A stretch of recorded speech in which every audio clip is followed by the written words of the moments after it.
Free agency has started for the NFL and the Buffalo Bills.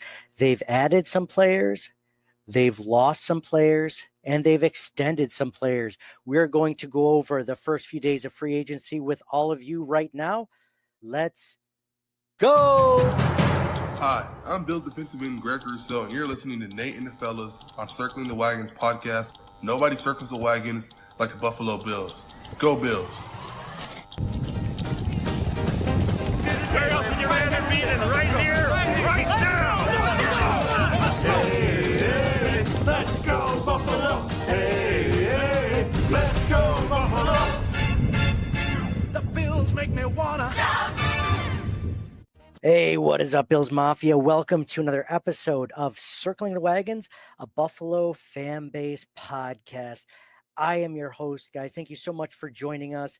We are going to discuss Buffalo Bills free agency thus far. The first few days, the tampering period is over with. The Bills have signed some players, let some players go and test the market, and, extended some players. They've also traded a player away. So we're going to discuss all those things, talk about our favorites, our least favorites, things that are we up or down in general on this free agency thus far.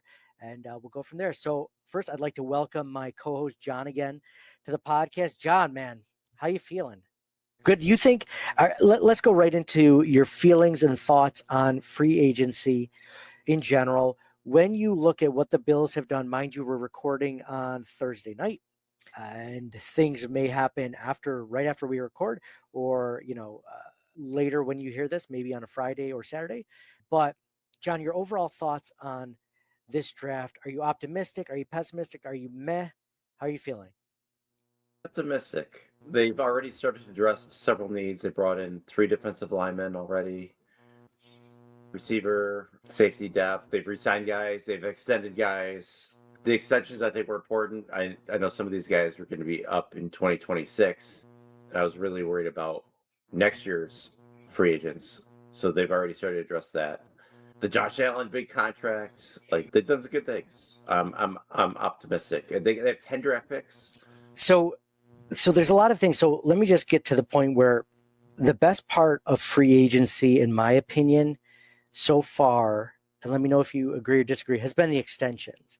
It feels like all the players that they brought in that they got extensions out of, you're talking about here, Sal Bernard signed an extension, Greg Rousseau signed an extension, Josh Allen you just mentioned, and then there was Reed Ferguson, Reggie Gilliam, Ty Johnson. Those guys were free agents, but we re-signed them. Ryan Vandermark, Damar Hamlin, like those. I like the players that they've kept because it doesn't feel like they kept them just because they had to. Like these guys are all important pieces on the roster, or are vying for starting spots. When I'm talking about like Damar Hamlin, Ty Johnson, maybe not Ty Johnson vying for a starting spot, but Reed Ferguson, obviously the long snapper. I like the extensions the most out of this. I love the fact that we're going to keep Josh Allen here through 2030. I love that. I love the fact that he's not the absolute highest paid quarterback in the league. He has the most guaranteed money in NFL history, but he's not the most, or at least in the NFL right now, but he's not the most highest paid quarterback on average. And that's going to change as soon as the next quarterback contract comes up, right? Like, I love all those things. I would say that the Bills free agency, and I need to know your thoughts on this because I don't know if I'm alone on this. And if you're listening or watching this live stream and want to give a comment, feel free. But to me, this free agency has been, it's not bad with the players that they pick up. Like I'm talking about Rams wide receiver Josh Palmer, defensive lineman Michael Hecht from the Rams, running back Darrington Evans, which we've seen before, defensive end Joey Bosa, defensive lineman Larry Ogunjobi, and safety Derek Forrest. Like, I'm okay with them. I don't think, the problem is, John, is we get so into these like, oh, I want Myles Garrett, or I want DK Metcalf, or Deebo Samuel, or whatever. And then we don't get them. And like, instead of Myles Garrett, we get Joey Bosa. And I'm like, like I like Joey Bosa. Don't get me wrong. I like him better when he's completely healthy, but he might not be available if he's fully healthy. So I thought it was meh. What were your thoughts on like the free agents they've added to the roster? Because when I look at it, I don't see a lot of, I think it's a lot of speculation and hoping that these guys won't be injured. It's a blockbuster move. Every fan wants that. So, but I think they're doing it right. They got a lot of role players. The Joey Bosa move, there's the injury history and things like that, but they're taking a chance on him. It's only a 1-year deal. And they got released Von Miller, so it kind of replaces that. He is younger than Von, at least. But no, I like Michael Hoyt. I think he's going to be a good rotational guy. I like what you said about the extensions. Like the guys they extended are the best at their position on the roster right now. Josh Allen, Khalil Shakir, Terrell Bernard, and Greg Rousseau are the best players on the roster at those positions. You mentioned the guys that resigned. Reed Ferguson, obviously, like he's been solid. You mentioned Vandermark. Alec Anderson's another guy they resigned. He's been, Mr. Eligible every play last year, pretty much. Gilliam, Ty Johnson.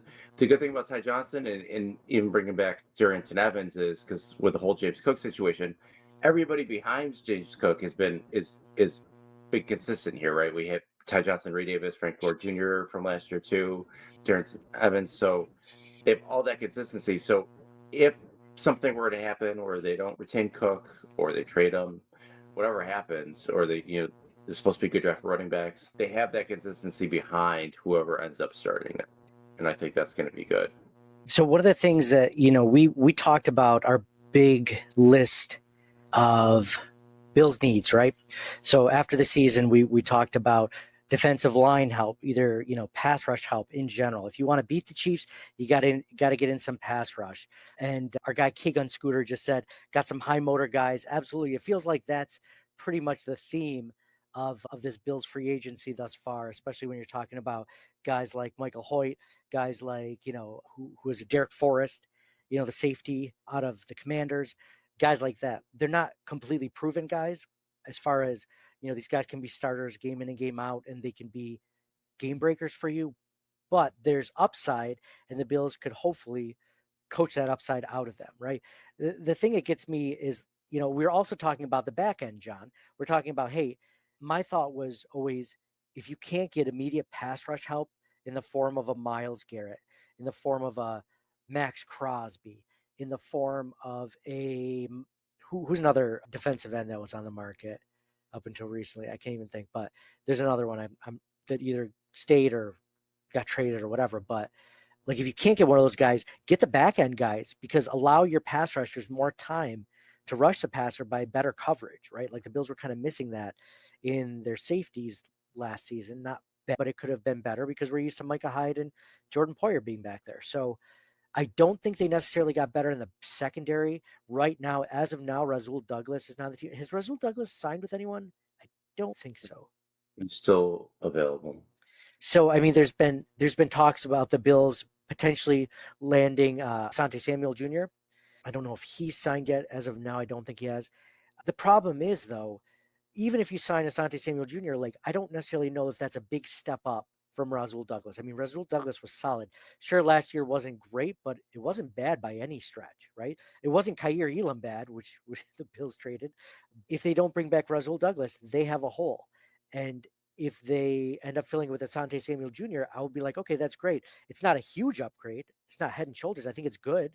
I think it's a good upgrade, but you're still talking and looking at Rapp and Hamlin right now as the starting safeties, which I wasn't a huge fan of. Maybe hopefully Cole Bishop is fighting for that role, but we're all going off speculation, I guess. We're all hoping for upside with this free agency class. It's just we don't have anything to prove that, okay, on paper, this defense specifically, because I think the offense is in decent shape, this defense specifically is better at the secondary or the defensive line level. We're thinking we can. We're thinking Michael Hoyt is going to get some pressure. Maybe the defensive tackle position, maybe he goes in on obvious passing downs next to Ed Oliver. That's definitely a potential possibility. Joey Bosa could be an upgrade over Von Miller in that. But to me, with even the Joey Bosa signing, it's kind of like, we're trading Von Miller out, an injured older veteran, for Joey Bosa, who's less old, but injured. And we're just hoping he doesn't get injured this year. So just not like, okay, I can walk away from this free agency saying we're definitely in better shape than we were, because I hope we are, but to me, there's no proof that we definitely are. You know what I mean? It's all speculation at this point. We're all hoping that these guys trend up, that they don't get injured, and that they have their best season ever, basically. I think our biggest needs are still defensive line and defensive back. But I'm still optimistic. I think they've been making good moves to get role guys, and it's only a couple days into free agency. They were going to get more role guys. They have 65 guys on their roster. They got to get to 90 by training camp, so they got a long ways to go. Like I say, they got a ton of draft picks, and so we got to see where it goes. I think things are trending where like corner is going to probably end up being their biggest need, and if there's a guy available for their first pick, that could be that. I just don't want them to fall into this trap where they're drafting Kyrie Elam again, or that kind of thing. Where someone reaches above them and gets Trent McDuffie, so we can't get him, and we get stuck with a first round bust. Speaking of which, it's a good lead-in. It's a good position. They traded Kyrie Elam. They fleeced the Cowboys. They ended up getting a 5th round pick. A 5th round this year and a 7th round next year for a 6th round this year, right? Something Yes. like they netted a pick basically. Yeah. So and they end up with like 10 picks this year. They have they have 3 in the 5th round, and like in the 6th round they have like the first pick of the 6th. So they have like 4 picks in 9 spots at the end of the 5th, beginning of the 6th round, basically. So that will be interesting. They don't have any picks in the 7th or the 3rd rounds. So, but Interesting. 2 picks in the 2nd. So they got 10 picks. That's a lot. Yeah. The Bears, what was it, their 3rd round pick or 4th round pick? So that ended up being like it's basically like a 3rd round pick because the Bears didn't finish that well. So that's good. Okay, let's talk about like your favorite.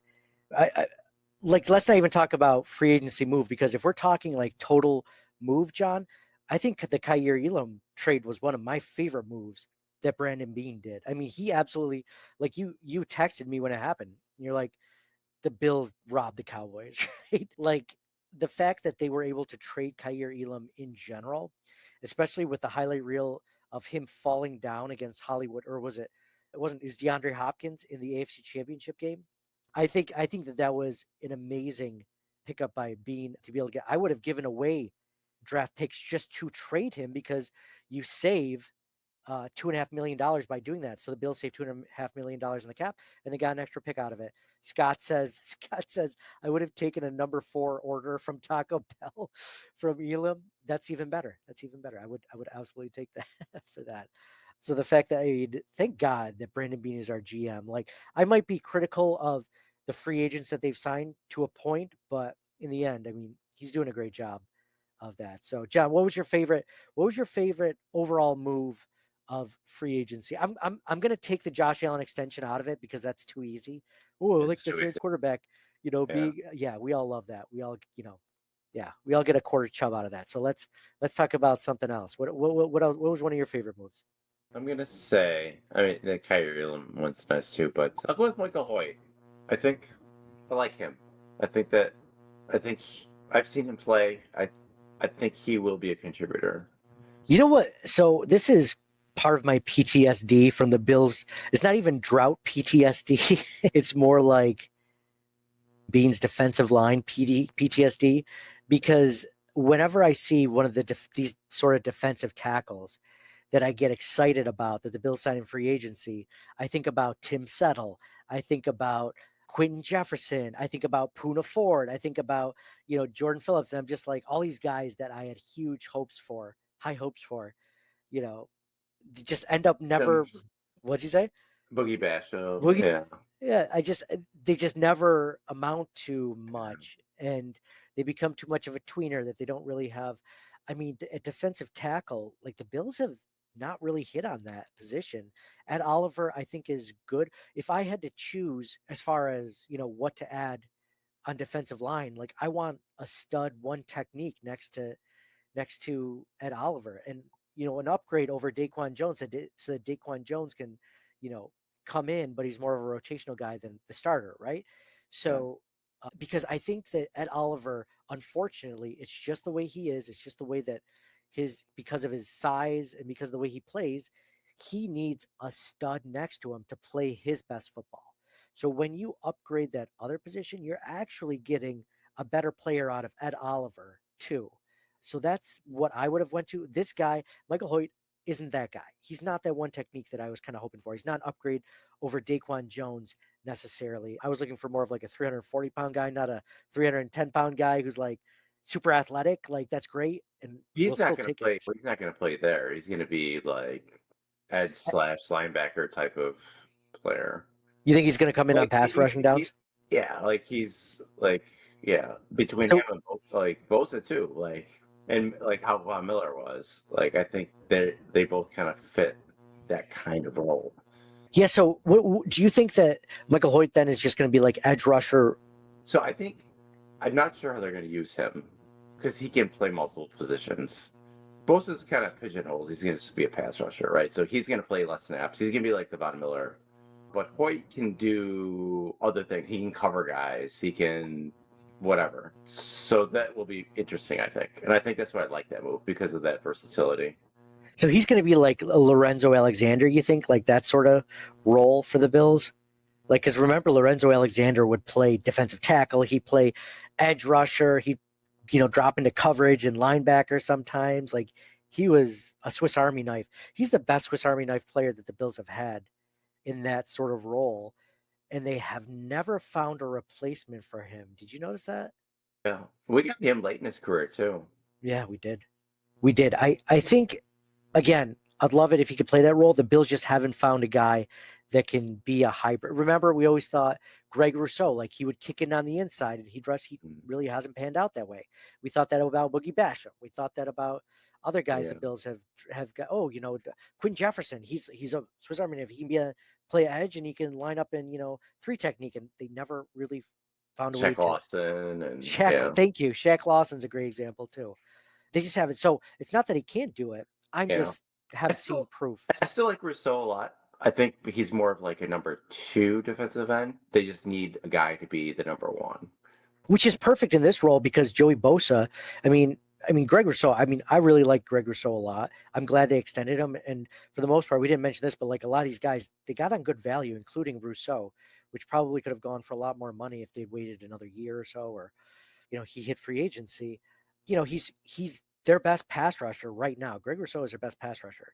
And I guess, he needs, I was reading something that I think Joe Biscaglia brought up that Greg Rousseau's best pass rushing side is, I believe, the left side. But since Von Miller only, for the most part, came in on passing downs, he took that side. So Greg Rousseau would be pass rushing from the right side. And Greg Rousseau is still their best pass rusher. So I'm excited that he can go to the left side now with Von Miller gone. Maybe that's an upgrade at both sides, right? Like this could be the best pass rushing defensive end combo that we've had in a while, potentially, since Von Miller of 2022, right? This could be that. So I'm excited for that, but health again on Joey Bosa's side. So I want to say one of the other, we didn't talk about wide receiver Josh Palmer. The Bills signed him to a 3-year deal. I believe it was $36 million. So like a much bigger deal than Curtis Samuel even got last year. We kind of forget Curtis Samuel in general. He will be back again this season. He started to catch a little bit of fire at the end of last year. Part of that could have been his chemistry with Josh. Part of that could have been the injuries that he dealt with from training camp on, turf toe injury and anything else. But it seems like another one of those guys. But they finally have, John, a guy that can actually separate and get some separation. Because if you're looking for wide receivers, one of the things that we mentioned, you have to have speed or you have to be able to get open, because the Bills were one of the last in the NFL in wide receiver average yards of separation. Because you think about Keon Coleman, not a great separator. Big guy, not a great separator. Khalil Shakir, great yak guy, not a great separator. Amari Cooper, that's why we brought him in, because he was supposed to be a good separator. He was okay, wasn't great. And he never really took off with Josh Allen, but this is the guy that's that separator. He gets separation. He's one of the best in the league at that. So they got their guy in that respect, John. So your thoughts on the Josh Palmer signing? Not a fast guy. He's like a 4.52 guy, 40 yard. It's not blazing speed by any means, but he can get separation. And that's what we need, right? But in somebody, I don't know if I'm going to hold my breath. He's definitely talented. It just hasn't translated into production. I get that, he's had Keenan Allen and Mike Williams on his team and this and that, but no, it's good. I think it's worth a shot. He's a talented guy. A talented guy with a good quarterback previously, but just never put up big numbers. So again, this is kind of like my point earlier where we're speculating that Josh Allen can bring out the best in him. Do I have faith that he can? I think so. But I guess where I was coming off is not pessimistic, but less than enthusiastic about free agency so far is that you're losing Amari Cooper and Matt Collins, right? Like arguably one of the most talented receivers on your roster in Amari Cooper, and the receiver that had the most touchdowns on your roster in Matt Collins. And you basically replaced him with Josh Palmer, which again, not necessarily a downgrade, but I guess I just don't see it as a significant upgrade than that, if at all. You can't compare 2 versus 1. So, how would you rank the 3, 1, 2, and 3? Well, I haven't seen enough of Josh Palmer just besides highlights and his stats. But I mean, I'd say they're probably similar to Matt Collins' stats before he got to Buffalo. But like as players, right? So you're commenting on Josh Palmer being like a good separator. Maybe he can win contested catches, but so can Amari Cooper. Matt Collins is good on special teams and can run block. Can Palmer do they all have different attributes, right? Yeah, exactly. It's not an easy 1-for-1. Scott just came in. He said Palmer, great, gets great grades with separation, large route tree, solid body that can block. Chargers fans are pissed he wasn't re-signed by the Bolts. And one of the best things to decide if it's a good free agent move, like Scott points out from 24/7 Buff Fandemonium on the Buffalo Fan Base Podcast Network. One of the things that he points out, is seeing what those fan bases like. Are they like, oh, good? Because if Cowboys fans looked at the Buffalo Bills fans and said, oh, like, how is Kaiir Elam? Should we be excited? And we'd be like, no, good luck. Say yes until they traded for him, and then be like, I hear we're trading for. Is that good? And like, we'll see. Maybe. Good one, guys. So, yeah, I mean, it's not an equal. I guess I just look at 2 guys for 1 guy, and if it was like 2 guys for, Jordan Jefferson or whatever, I'm like, oh, that's obviously. But I think we're all speculating. I know they're going to add a guy in the draft. I imagine they're probably. We just got word that the Bills are potentially adding Laviska Shenault on a 1-year deal, but that's more of like a return specialist / depth wide receiver. But he's kind of like, we were talking about Curtis Samuel. I mean, he's kind of like Curtis Samuel, like light. Like he'll be a running back. He'll be a wide receiver. Like, he can kind of play those roles. So, yeah, I guess I was just hoping for a splash at this round, but, there weren't a whole lot of great wide receivers. Would you have traded a 5th for Deebo Samuel since that's what he went to for the Commanders? They have 3 5th-round picks. I mean, they just got the 2 compensatory picks. Yeah, I mean, I don't know. Would you?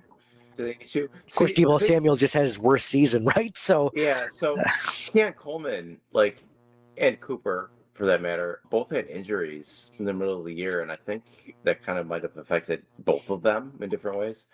So hopefully Keon can take a step forward here. I know, everybody's they want results now, even with rookie receivers, but traditionally in the past, it's sometimes you got to wait till year 3 for the breakout, sometimes year 2. But so I'm still optimistic with Keon. I'm not as optimistic anymore about Kincaid necessarily. Same, especially with Knox still there and everything. I just don't see Knox is the better blocker. He's the more complete tight end, so he's probably going to be in there more. And Kincaid is this kind of in between guy. He more of a slot guy like Shakir, but Shakir's the best slot guy. So I'm not sure how that's going to end up.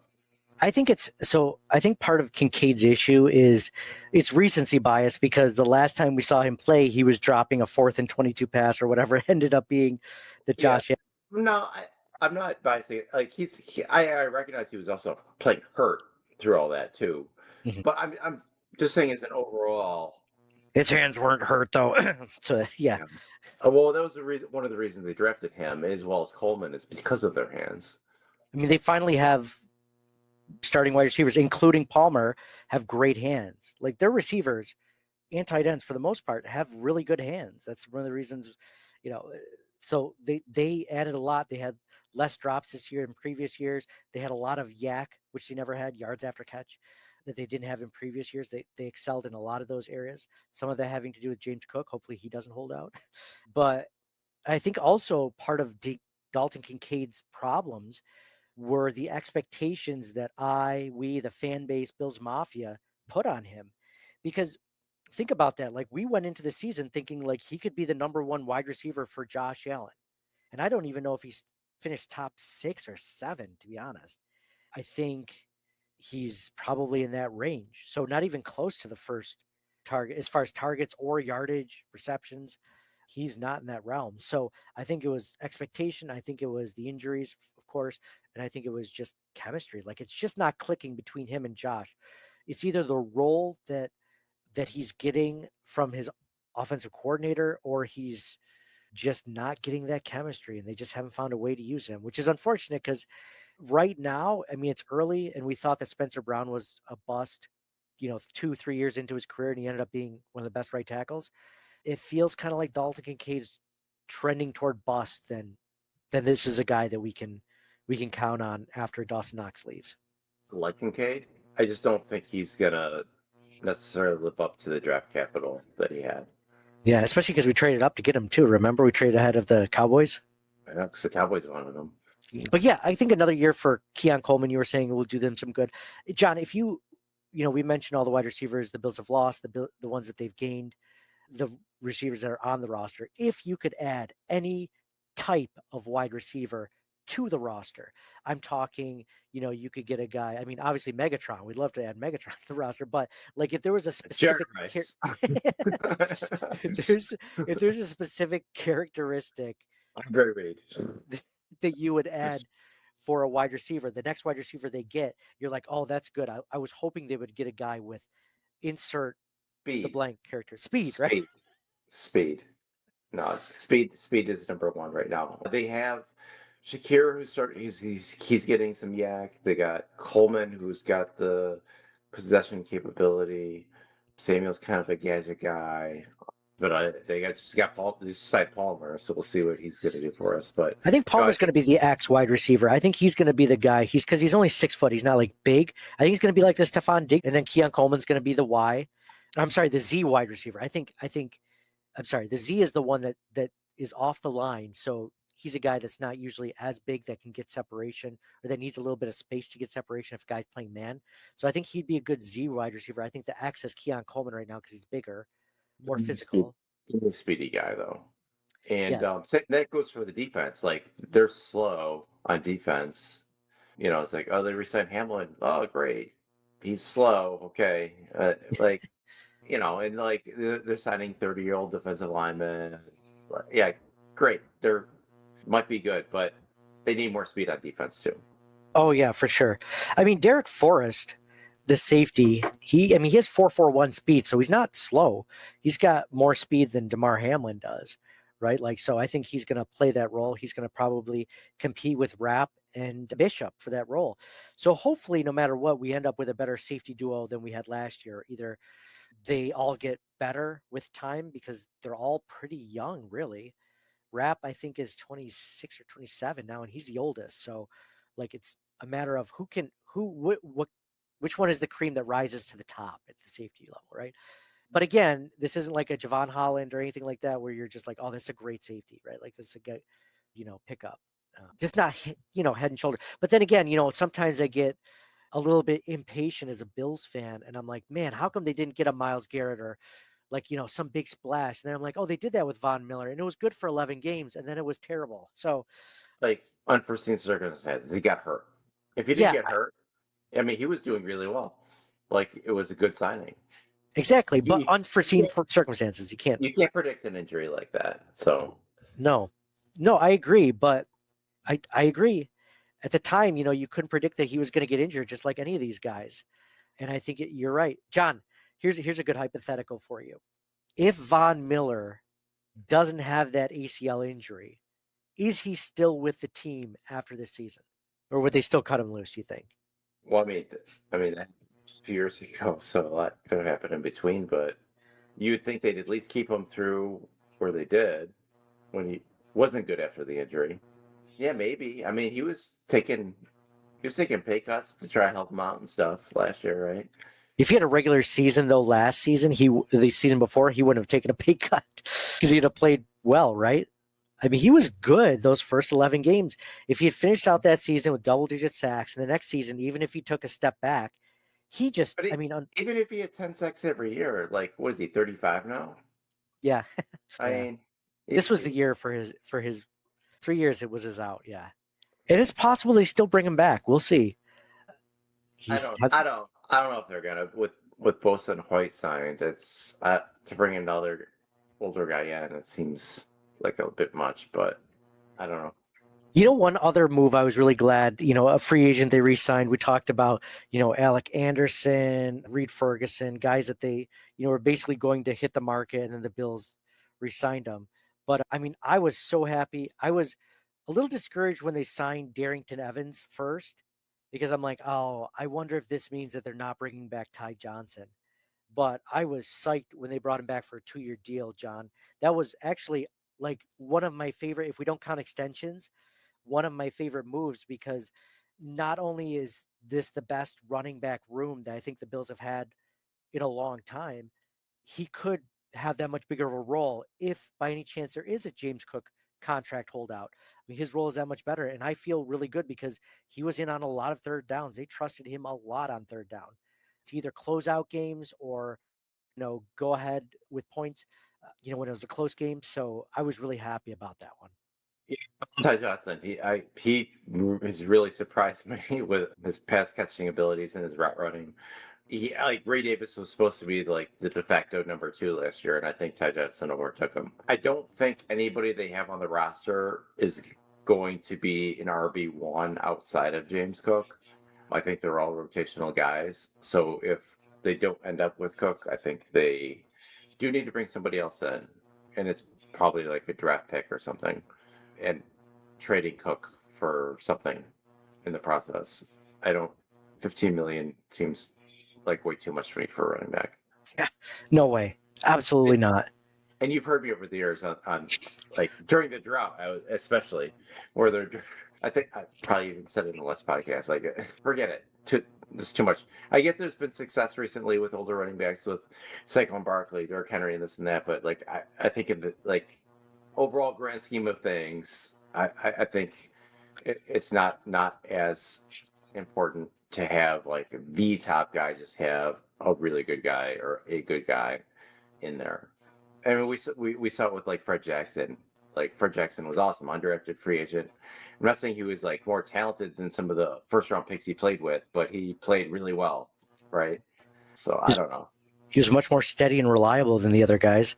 So here, John, let me put it to you this way, because you're actually the perfect person to ask this question, because you hate drafting running backs on day one in general, or day two, maybe even day two with, second round picks. You've been a fan of James Cook since the beginning, probably before a lot of fans were. You also don't like paying running backs at all. You don't like drafting guys early. You don't like paying them. James Cook is probably one of your favorite running back prospects that the Bills have had in recent history, and for good reason. You called it before a lot of us did. You've been a fan, and even you're saying that, like, you have this guy who you've been a big fan of. You've been rooting for since he got in. You've liked what you've seen. He's only gotten better. He had a career year last season, over 1,000 yards. Was it like 18 touchdowns? Like, great season overall from James Cook, his best season.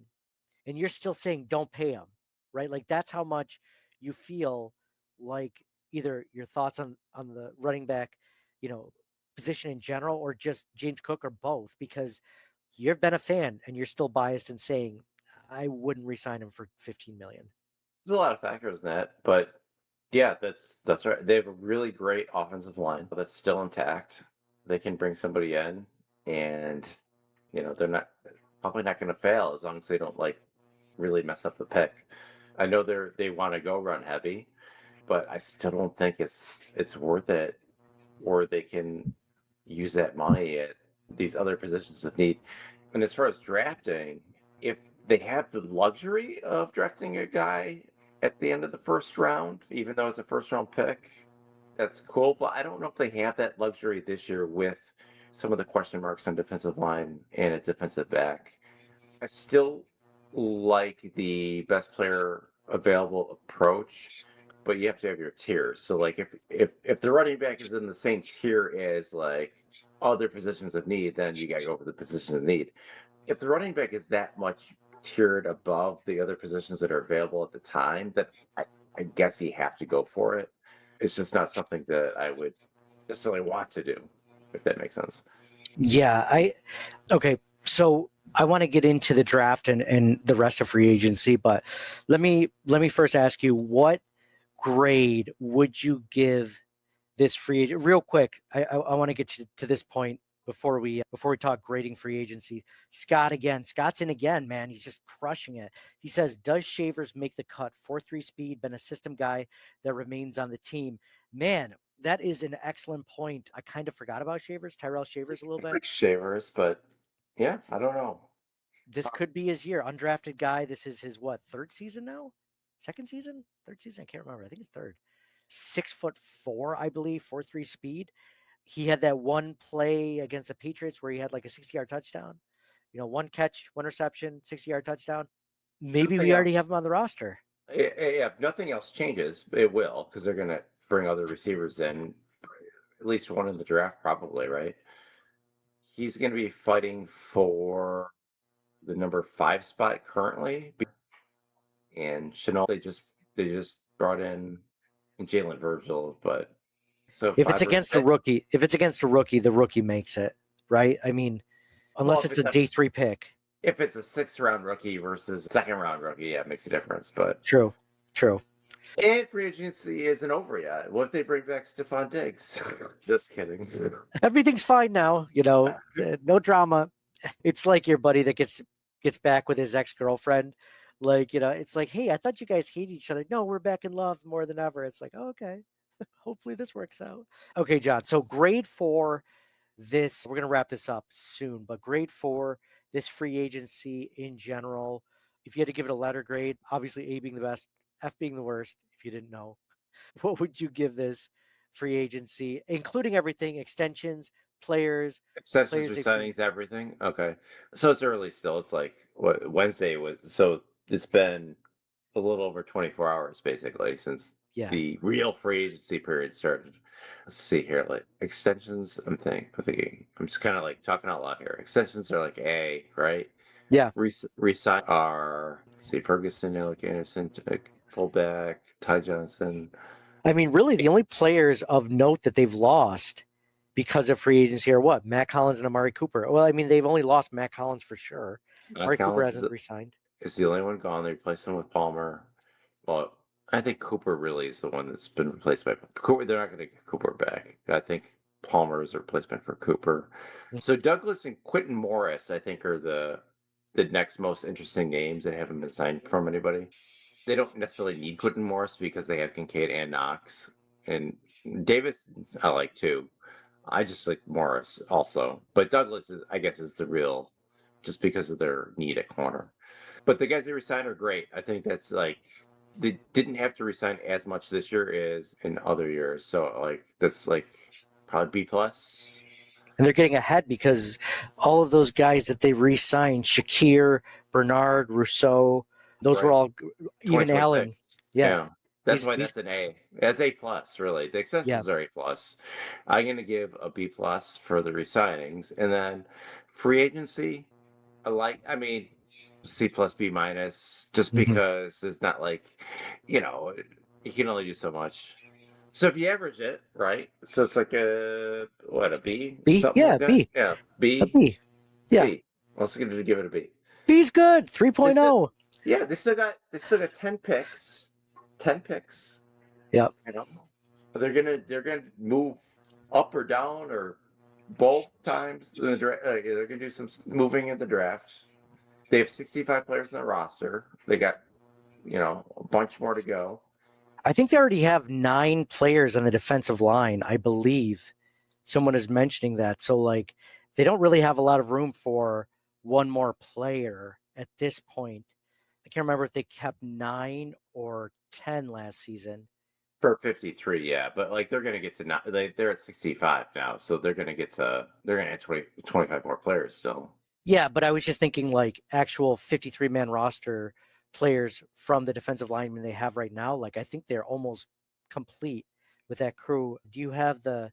They're gonna draft. Yeah, I got it up right now, but they're gonna draft people. But for defensive end / edge, they got Rousseau, Bosa, Epinesa, Solomon, and Hoyt. That's 5. And then defensive tackle, they have 6: Oliver, Daquan Jones, Dwayne Carter. Hold on. Dwayne Smoot? No, he's gone. He's a free agent. Yeah. Am I thinking of Austin Johnson then? No, I don't have him either. No, Oliver, Daquan Jones, Dwayne Carter, Larry Ogunjobi, Zion Logue, or is it Zion Logue? Zion Logue and Branson Dean. So they have 11 total on the defensive line. Well, they're definitely keeping Rousseau, Bosa, Hoyt, 3.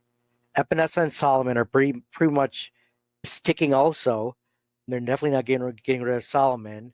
So that's 5 defensive ends that they're almost definitely going to keep. Defensive tackles, they're definitely keeping Ed Oliver, Daquan Jones, Dwayne Carter, and then it's up to Larry Ogunjobi, which is probably going to be, that's 9. So that's 9 players that are most likely going to stick on the 53-man roster.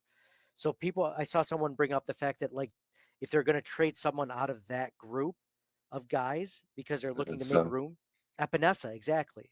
Epinesa is probably on the trade block.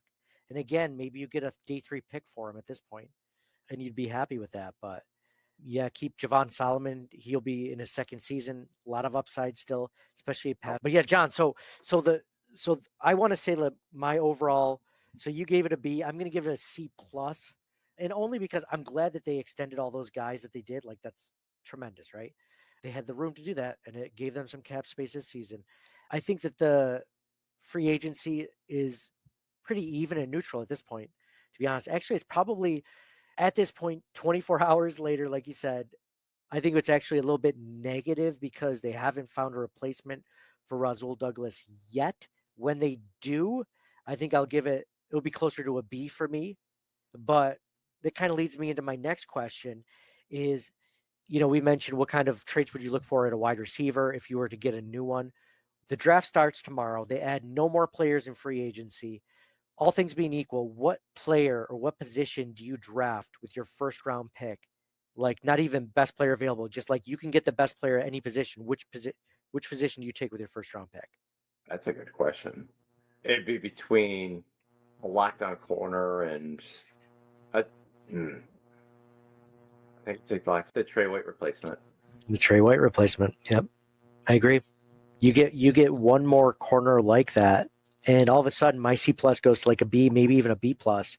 If they end up getting that, if they get Asante Samuel Jr. in free agency, then all of a sudden my grade goes up. But for right now, it's about C+. What if you could get the next Bruce Smith? That if they do, that would be amazing. Like, if they end up getting, this stud defensive tackle in the 1st round, I mean, all of a sudden, our defense looks a lot better, in my opinion. John Robert brings up, he says, it's only March. Totally agreed. 6 months to go. And to me, I'm just like, only C+. So I'm still, optimistic. I mean, again, this is a team that went to the AFC Championship game with the same talent, if not maybe a little bit less or a little bit more, right? Like, and they have 10 draft picks, like you said. They can only add more talent. And I think, and you may have alluded to this, but AFC Championship game, the only player they really lost so far is Matt Collins. Yeah, because Amari Cooper maybe doesn't count because he wasn't that big of a We're still free agent, so like he's pending.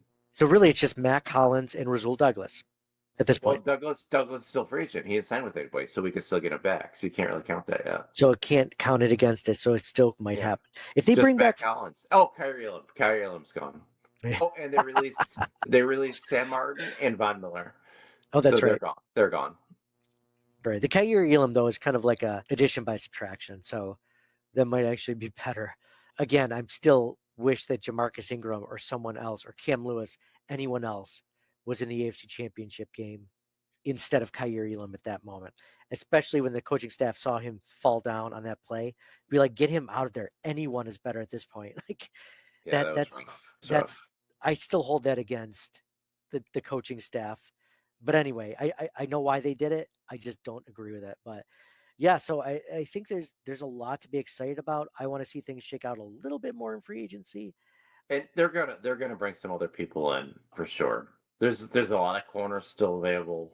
I'm not saying that any of those whoever they sign is going to be the answer, but they're going to have more depth, whether it works out or not. And they're going to draft. They're going to draft defensive backs. They're going to draft defensive linemen, receiver, running back. I know we're kind of overlooking the offense because they're mostly set. We don't know. Cook is the biggest question mark on offense, followed by receiver, just because it's a weird situation at receiver. But offensive line is great. Allen is great. They have capable tight ends. So If you were to, so we mentioned if we were to add a wide receiver, we'd add a speedster. Doesn't matter what size. We need a guy that can just take a fly route. Hopefully bring back that Josh Allen, deep ball, which we've been missing for a while. Like just a guy that can just stretch the field. Running back, you just mentioned. If you were to draft any type of offensive lineman, which, we've mentioned previous podcasts, at least mine, and I think you agree with this, John, my philosophy is every year you draft at least one receiver and offensive lineman, keep adding to that talent stash every year. Don't not do it. Do at least one of each, because you can never have too many wide receivers when you have a franchise quarterback. You can never have too many good offensive linemen. If you were to draft an offensive lineman, all things being equal, which position would it be? Because luckily we're bringing back the entire offensive line from last year. Who do you think would be the best at what position to bring for competition to even upgrade it? Very interesting question, especially considering I think offensive line is by far their deepest position out of all their positions. The strongest and deepest. I think that's their best right now. Yeah. As far as the whole starters and depth included, offensive line is the best, which is good. It's a I good like place to that. be. I like that. Let's see if they have, a lot of guards and maybe another center to compete with for backup. Oh, but they have Cedric Van Granger, right? Like, I know. That's what I was thinking. I was like, how about this, John? This is what my thought is. okay. Competition for David Edwards or Osiris Torrens at guard. Because I like both those guys, but I think that there's a possibility you could upgrade at one of those positions with the right player in the draft. Like if, let's say, the Bills go into the draft. Guard is good. Yeah. And you don't have to spend an early pick on a guard either necessarily. Yeah, exactly. Exactly. You could get one in the 4th round, potentially, that could replace or at least compete because at depth they have Alec Anderson, which we all like Alec Anderson, but Torrance a lot. I don't think Torrance is going anywhere. no, I don't think he is, but I think you could compete with him because, in reading Joe Biscaglia's grades, he said that, Osiris Torrens had a down year. He wasn't bad. He just wasn't as good as his rookie season. So, even though he's been good too, but yeah, exactly. I think guard, I think center, I think we're good. We have a good potential backup in that. I think we have 2 good tackles. John Robert just brought up hard to believe, but Dawkins is the oldest at 32, which is crazy, but he's still playing, at least at this point, he's playing his best football. Spencer Brown is playing amazing at right tackle.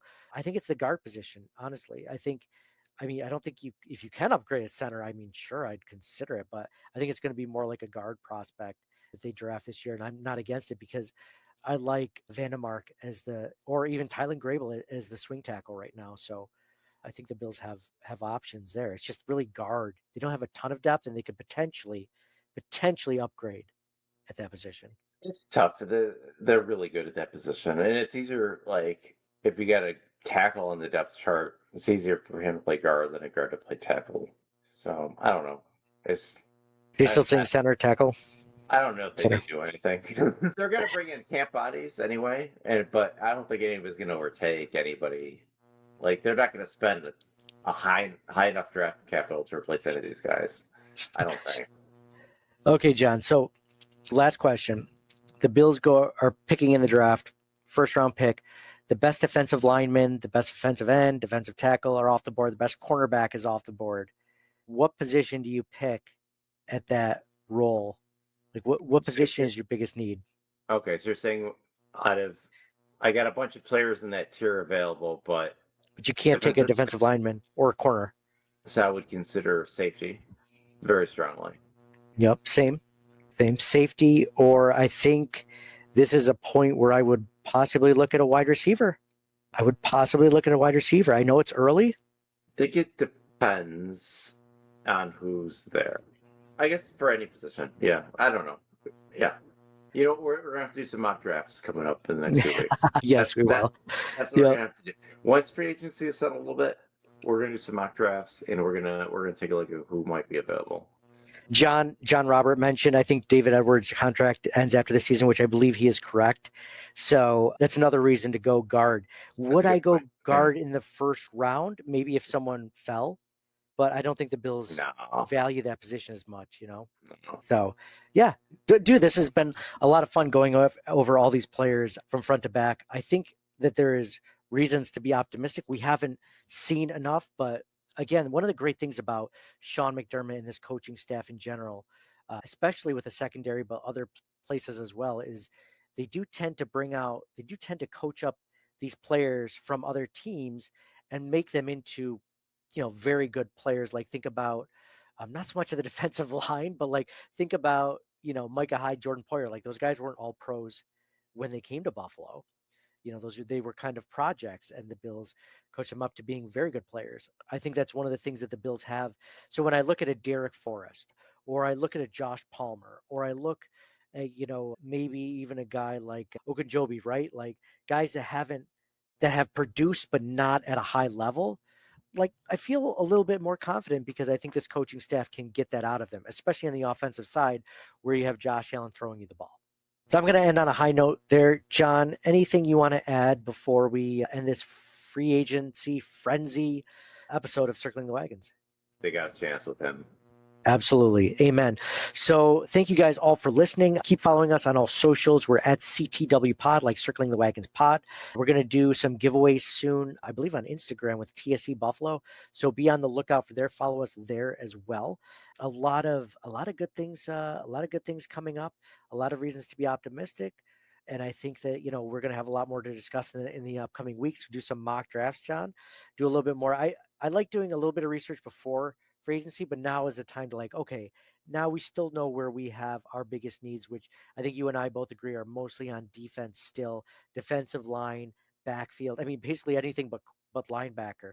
And honestly, I still think they should draft a linebacker, just not early, for more added depth in case Milano's not there, in case something happens. But I think that, for the most part, our big board of needs is still defensive line, corner, safety, and then some other things sprinkled in that we've discussed in this episode. So that's what we'll be looking at in mock drafts for those types of players. And that's going to be exciting.